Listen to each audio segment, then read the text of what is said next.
আসসালামু আলাইকুম guys, welcome to stand Abdul Salman. আজকে অনেকদিন পর নিয়ে আসলাম একটি সাইকেল রিভিউ।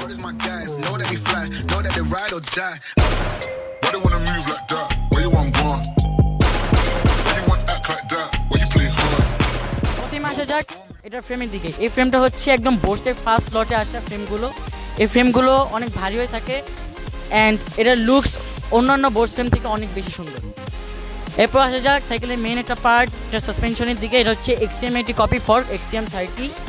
দেন আসা যাক এটার হাবসের দিকে। হাবসগুলো হচ্ছে ARC007 4 পলসের হাব অ্যান্ড এই সাইকেলের সাথে কালার সাথে ম্যাচ করে এটার সাথে IXF-এর পার্পল কালার ক্র্যাঙ্কটা বসানো হয়েছে অ্যান্ড তিতগুলো পার্পল। তো এরপর আসা যাক এটার ব্রেকসের দিকে। এই ব্রেকসগুলো ব্যবহার করা হয়েছে হচ্ছে বাংলাদেশের ন্যাশনাল ব্রেক বলা যায়। এটা হচ্ছে Shimano MT200, পারফরমেন্স মোটামুটি ভালো। এর সাথে সামনে ডিস্ক ব্যবহার করা হয়েছে RTVT6-এর 160mm আর পিছনে হচ্ছে অ্যাভিডের একটা নর্মাল ডিস্ক 203mm।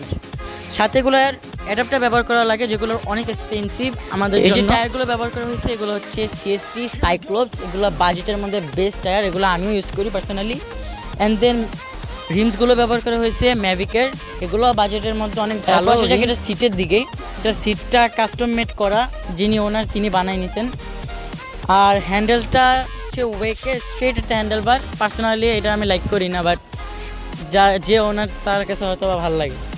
দেন এটা স্টিম হচ্ছে নর্মাল একটা ওয়েকের স্টিম। এটা যে গ্রুপ সিটটা ব্যবহার করা হয়েছে, এটা যে চেইন আসলে একটু দেখাও। চেইনটা হচ্ছে নর্মাল একটা চেইন আর ক্যাসেটটা হচ্ছে VG স্পোর্টসের, এটার সাথে সামনে IXF-এর ক্রেন ব্যবহার করা হয়েছে। তো এখন আমরা সাইকেল ওনারকে ডাকবো, তার এই সাইকেলের কস্ট কত পড়ছে এবং কীভাবে সে বিল করছে। তো আসেন ভাই।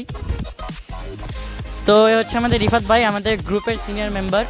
তো এখন আমরা জিজ্ঞাসা করতেছি যে আপনার সাইকেলে বিল করতে কতদিন সময় লাগছে? 3 বছর। আপনি কি আগে বোর্সের আগে কি ফ্রেম ইউজ করতেন? বছর আগে আমি ইউজ করতাম হলো উইসকো 4X, যা কিনা বাংলাদেশের one of the best stunt frame. Change করার রিজন কি ছিল? চেঞ্জ করার রিজন ছিল হার্ড স্ট্যান্ড করার সময় চাকা খুইলা যায়, তাই প্রবলেম ইউজ করি। এটাই কিন্তু উইসকোর মেইন প্রবলেম। আমরা কিন্তু সবাই জানি উইসকোর চাকা খোলার কারণেই কিন্তু বেশিরভাগ মানুষ এখন উইসকো থেকে বোর্সে বা ইয়োশোকাতে শিফট হচ্ছে। মেইনলি আপনার সাইকেলের কস্ট কত পড়ছে? আমার সাইকেলের কস্ট 55K। তো যারা এরকম একটা সাইকেল আপনার বিল করতে চাচ্ছেন একদম সেম এরকম হবে, তাহলে আপনাদের 50 থেকে 55-এর মধ্যে বাজেট রাখতে হবে। থ্যাংকস ফর ওয়াচিং, আল্লাহ হাফেজ।